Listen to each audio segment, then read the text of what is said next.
श्रीमद् भागवतम स्कंद प्रथम अध्याय 15 पांडवों की सामयिक निवृत्ति श्लोक संख्या 20 शब्दार्थ तात्पर्य श्री श्रीमदेसी भक्तिवेदांत स्वामी श्री प्रभुपाद द्वारा। सोहम नृपेन्द्र रहितः पुरुषोत्तमेन सख्या प्रियेण सुरदारदेन शून्य अद्वन्युरुक्रम परिग्रहमंगरक्षण गोपैर सद्वीर बलेव विनिर्जितोस्मि। हे राजन, अब मैं अपने मित्र तथा सर्वाधिक प्रिय शुभ चिंतक पूर्ण पुरुषोत्तम भगवान से विलग हो गया हूँ। अतएव मेरा हृदय हर तरह से शून्य सा प्रतीत हो रहा है। उनकी अनुपस्थिति में जब मैं कृष्ण की तमाम पत्नियों की रखवाली कर रहा था तो अनेक अविश्वास ग्वालों ने मुझे हरा दिया। तो भगवान कृष्ण का विरह वियोग अभी अर्जुन बता रहे हैं कि क्या विरोध में क्या होता है उनको। वो बता रहे कि भगवान से विलग हो गया मैं, तो अभी मेरा हृदय खाली खाली शून्य सा प्रतीत हो रहा है। हम देखते हैं जब हमारा किसी के साथ घनिष्ठ संबंध होता है, जब वो हमको छोड़कर चले जाते हैं या उसका मृत्यु होता है या बहुत दूर चले जाते हैं हमसे, तो हमें अच्छा नहीं लगता, हमें वियोग होता है। तो सोचिए, ये तो कृष्ण है, कृष्ण जो हमेशा अर्जुन के साथ सोते बैठते मजाक करते थे अर्जुन उनके साथ। जैसे जब कृष्ण की कोई गलती होती थी, कृष्ण की गलती नहीं होती है, लेकिन कृष्ण की अंतरंग शक्ति की योजना से ऐसा लगता है कि कृष्ण ने कुछ गलती किया। तो यहाँ लिखते हैं कि यदि कभी कभी कृष्ण की भूल होती थी तो मैं उन्हें, अर्जुन कहते कि मैं उन्हें यह चिढ़ाकर या करता था कि मित्र तुम तो बड़े सत्यवादी हो। मतलब मजाक करते थे, जैसे एक मित्र मित्र की मजाक करता है ऐसे। तो इतना घनिष्ठ संबंध, वो भी किसके साथ? पूर्ण पुरुषोत्तम परमेश्वर के साथ। और ये जीवन की सर्वोच्च पूर्णता है, हमारा कृष्ण के साथ संबंध होना। अभी भी हम कृष्ण के साथ संबंध में हैं, लेकिन हम भूल गए हैं। और ये संबंध जब पुनः जागृत होता है, ये ढंग गया है। कृष्ण भक्ति कोई बाह्य चीज नहीं है। कृष्ण के साथ संबंध कोई आर्टिफिशियल नहीं है। जैसे एक पिता और पुत्र का संबंध होता है, पिता पुत्र का संबंध कोई टेम्पररी नहीं होता है। चाहे पुत्र पढ़ने के लिए कहीं बाहर चला जाए या बिजनेस के लिए चला जाए, लेकिन पिता पुत्र का संबंध रहता है। जब वो पुत्र वापस आता है पिता के पास या पिता पुत्र को मिलता है, तो दोनों इतने खुश हो जाते हैं, ओ मेरा पिता, मेरा पुत्र बहुत दिनों के बाद मुझे मिला। इसी प्रकार हमारा कृष्ण के साथ ऐसा संबंध, घनिष्ठ संबंध है। और वो घनिष्ठ संबंध का जब ढंक जाता है, हम भूल गए। हम क्यों भूले हैं?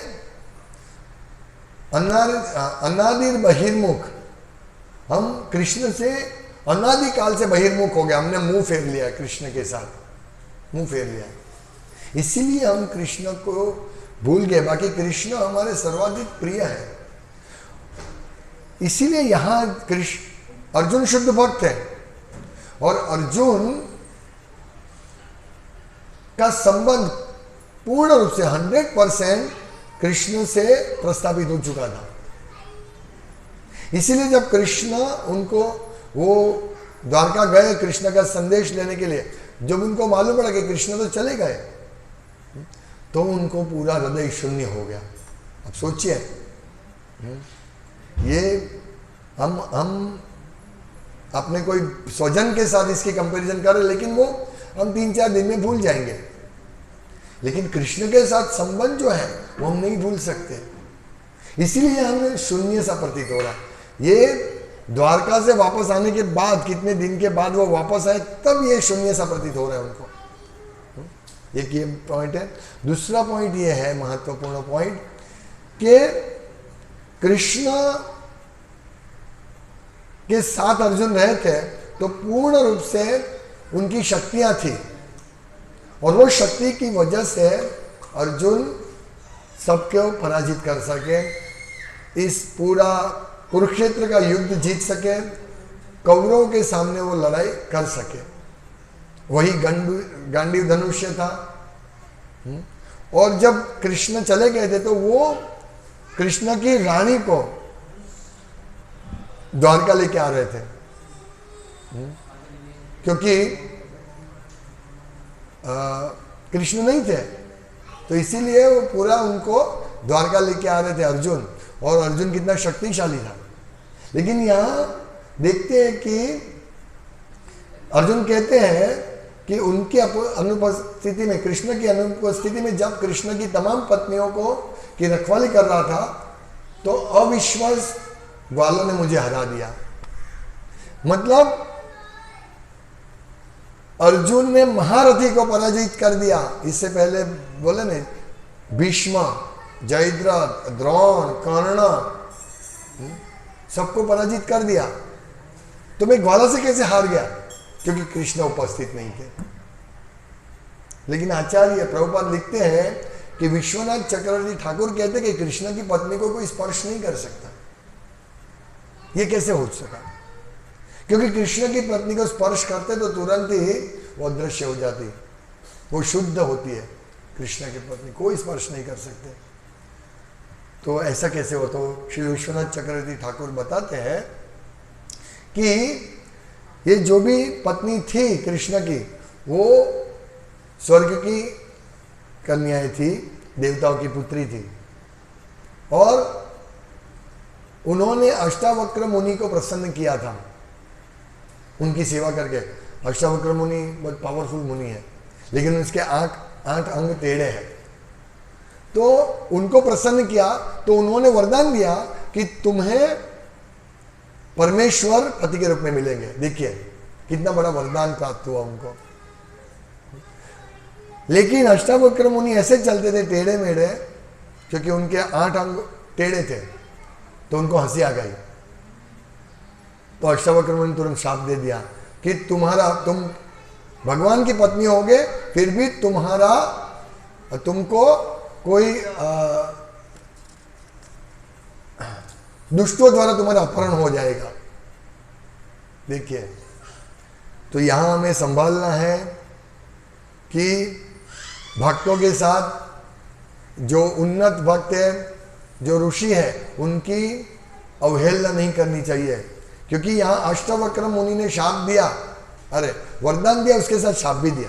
तो शिव जी का भी ऐसा ही है। शिव जी तुरंत प्रसन्न हो जाते हैं और वरदान देते हैं, और गुस्से क्रुद्र हो जाते हैं तो शाप भी दे देते हैं। इसीलिए हमें वैष्णव के साथ बहुत संभाल के रहना है। हालांकि ये अष्टावक्र मुनि द्वारा शाप भगवान की योजना थी। ये भगवान की योजना कौन समझ सकते हैं? इसीलिए श्री विश्वनाथ चक्रवर्ती ठाकुर कहते कि जब अर्जुन उनको सुरक्षित लेके आ रहे थे तो भगवान कृष्ण ने ही ग्वाल बाल बन के उनका अपहरण किया, हराया। बाकी अर्जुन को ऐसे हरा नहीं सकते कोई। लेकिन उनको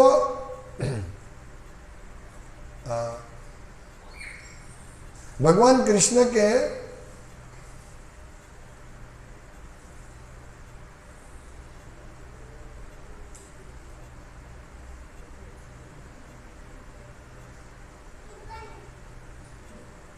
स्वयं भगवान ने मुनि के वचन को सत्य बनाने के लिए स्वयं भगवान ने अपनी पत्नियों का अपहरण किया। यानी वो ग्वाल बाल थे, वो कृष्ण थे।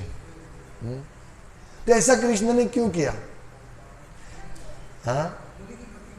हाँ, एक ये। दूसरा, अर्जुन को ये प्रतीत होने के लिए कि देखो मेरी शक्ति के बिना तुम्हारा कोई वैल्यू नहीं है, यानी हमारा कोई महत्व नहीं है यदि हम कृष्ण की शक्ति नहीं हो हमारे पास। इसीलिए कहते हैं ना चैतन्य चरितामृत में कि कृष्ण शक्ति बिना नहीं तार प्रवर्तन। कृष्ण की शक्ति के बिना ना तो हम प्रचार कर सकते हैं, ना हम भक्त बन सकते, भक्ति कर सकते, सेवा कर सकते हैं। हम देखिए बहुत सारे लोग हैं भगवत गीता, प्रभुपाद की नहीं लेकिन भगवत गीता पढ़ते हैं, लेकिन समझते नहीं कि कृष्ण पूर्ण पुरुषोत्तम परमेश्वर है। क्योंकि कृष्ण की कृपा उनको ही मिलते हैं चैतन्य चरितामृत में बहुत अच्छा है कि श्रद्धावान जन है भक्ति अधिकारी। तो भक्ति कौन करते? जिनको श्रद्धा है। श्रद्धा होगी तो भगवान अपने आप उनको भक्तों का संग में लेके आएंगे, उनको अपने आप गुरु भेज देंगे और वो गुरु कृपा से वो व्यक्ति भगवान को प्राप्त कर सकेगा। तो ये महत्वपूर्ण पॉइंट है कि श्रद्धा। हम बहुत सारे लोग देखते हैं हम कि वो कृष्ण की अवहेलना करते, कृष्ण को निराकार मानते हैं, नास्तिक लोग होते हैं। उनको आप कितना भी समझो, कितने भी विद्वान होंगे, माया अपहृत ज्ञाना, उनको ज्ञान माया अपहरण कर लेती है और वो समझ नहीं पाते कि कृष्ण ही पूर्ण पुरुषोत्तम परमेश्वर है। वो नहीं समझ पाते। कितना भी आप प्रयास कर लो, कितना तर्क से उनको समझाओ, वो नहीं समझ पाएंगे। वो वेद शास्त्र पढ़ेंगे, वेदांत पढ़ेंगे, लेकिन कृष्ण ही पूर्ण पुरुषोत्तम परमेश्वर है और निराकार ब्रह्म ज्योति उनका अंग कांति, वो नहीं समझ पाएंगे।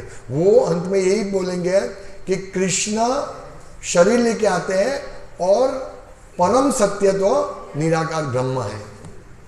नहीं, आप कितना भी उनको समझाओ, मायावादी नहीं समझ पाएंगे। इसीलिए हम लोग यदि कृष्ण को समझते भी कि हम कृष्ण के अंश है, हम कृष्ण के दास है, कृष्ण मालिक है या कृष्ण मित्र है, कृष्ण भगवान है, ये जो हम समझते हैं वो कृष्ण की कृपा से समझते हैं, नहीं तो हम नहीं समझ पाते। हम सेवा करते हैं, कृष्ण को समझते हैं, जो भी भगवत गीता समझते हैं, भागवतम पढ़ते हैं, भागवतम का कक्षा में हम भाग लेते हैं, वो सब एकमात्र कृष्ण की कृपा से है। हम प्रसाद ग्रहण करते हैं, वो भी कृष्ण की कृपा से है। नहीं तो प्रसाद भी हमको नहीं मिलेगा, सत्संग भी हमको नहीं मिलेगा, भक्तों का संग भी नहीं मिलेगा, मंगला आरती का मौका भी नहीं मिलेगा। इसीलिए कृष्ण जो चाहते वही होता है। हमें ये पॉइंट, ये सेंटर पॉइंट है कि कृष्ण की कृपा से अर्जुन ने जो भी किया वो कृष्ण की कृपा से किया और उनको भी रियलाइजेशन हो रहा है, यस कृष्ण नहीं होते हैं तो मैं कुरुक्षेत्र के युद्ध में लड़ नहीं पाता, क्योंकि मेरी क्या शक्ति है, ये ग्वाल बालों मुझे लेके चले गए। मैं कृष्ण की पत्नी का, मैं सोचता था मैं कृष्ण की पत्नी का रक्षण करूंगा, नहीं कर पाए। ये हमको सिखाते हैं। तो तीसरा पॉइंट इसमें यह है कि भगवान जब भक्त चाहते हैं भगवान का प्राप्त करने के लिए तो भगवान को फैसिलिटी देते हैं और उनको अपने धाम ले जाते हैं। यहाँ प्रभुपाद कहते हैं भगवान कृष्ण के प्रस्थान के बाद भगवान ने चाहा कि उनके सारे संगी भगवत धाम वापस आ जाए और वे सभी विभिन्न अवस्थाओं में वापस बुला लिए गए। कोई सीधे ही भगवत धाम गए, जैसे वृंदावन वासी को भगवान ने गोलोक भेज दिया, आगे मतलब वो द्वारका में थे, तभी एक बार वृंदावन जाके भगवान ने सब गोलोकवासी को मतलब सब ब्रजवासी को गोलोक भेज दिया। अभी ये जो रानी थी वो देव कन्या थी और वो उनकी भक्ति में पूर्ण हो गई थी, इसीलिए वो भगवान की लीला में सहयोगी बनी और फिर उनको ट्रांसफर कर दिया, भगवान उनको लेके चले गए। समझिए पॉइंट। जब हम भी शुद्ध होंगे तो हमारा भी ट्रांसफर भगवान ऐसे कहीं लीला करते होंगे वहाँ किया जाएगा और फिर हमको वहाँ ट्रेनिंग मिलेगी भगवान के पत्नी की तरह रहने की, भगवान के पुत्र की तरह रहने की, या भगवान के मित्र के तरह, या भगवान के प्रेमी, या भगवान के दास। इस प्रकार हमको जहाँ भगवान की लीला चलती है वहाँ हमको ट्रेनिंग मिलेगी और ट्रेनिंग के बाद भगवान हमको हमारी व्यवस्था करेंगे भगवत धाम जाने के लिए। ये सिद्धांत है, ये रहस्य है, जो रहस्य बड़े बड़े विद्वान, बड़े बड़े स्कॉलर, डॉक्टर, इंजीनियर, वकील, हाँ बड़े बड़े वेदांती नहीं समझ सकते इस भगवान की लीला का रहस्य।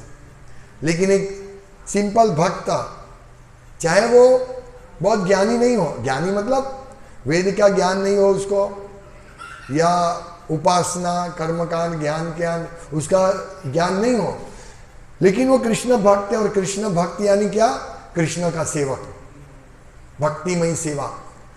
तो इसका सिंपल अर्थ यही है कि जो व्यक्ति भगवान की सेवा करते हैं तो उनको भगवान की भक्ति का बड़ा वरदान मिलता है और मृत्यु के बाद भगवान की इच्छा से वो भगवत धाम या भगवान की जहाँ लीला चलती है वहाँ उसको भेजा दिया जाता है। ये हमारा बड़ा सौभाग्य है कि हम इस प्रकार की कथाएं की चर्चा कर रहे हैं और ये कथा इतनी पावरफुल है कि हमें श्रद्धा हमारी डेवलप होते होते हम भगवान में आसक्ति होगी और आसक्ति होने से के बाद हमको भगवान का प्रेम मिलेगा। तो ये हमें समझना है। बहुत अद्भुत श्लोक है, अद्भुत श्रीमद् भागवतम है। प्रतिदिन इसमें से हमें अमृत मिलता है। हरे कृष्णा।